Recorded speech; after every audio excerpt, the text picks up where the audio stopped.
Homies, so welcome to my little video. Men tja homies, idag tänkte jag göra ett litet prank. Jag gjorde ett annat prank förut. Det gick inte så bra då. Men så jag tänkte vi gör ett annat prank. Och det är på min lillebrorsa. Det är att jag ska lura honom. Att han ska vara med på en video med mig. Och sen ska jag gömma mig i garderoben här. Och hoppa fram och skrämma livet av honom. Och vi får se hur det går. Det kanske inte går exakt som planerat. Men shit happens. Men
jag vet vad du är. Hejsan. Jag ska lägga av. Jag vet redan vad du är. Varför? Det är spännande. Men Orren!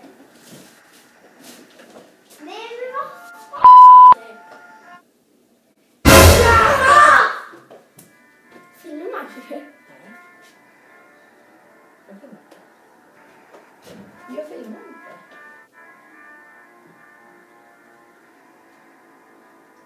Jo! Nej. Jo! Vad är den då? Nej, den är här. Där. Den.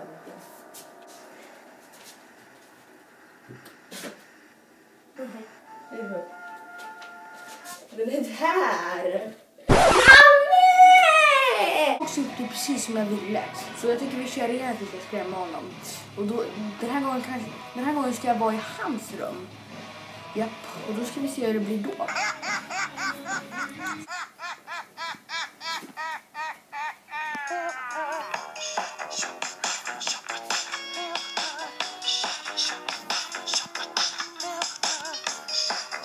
Nu har det tagit en jäkla lång tid för när hon spelar spel på sovrummet. Och nu tänker jag verkligen skrämma honom. Jag tänker skrämma honom med den här. Shotgun! So let's go.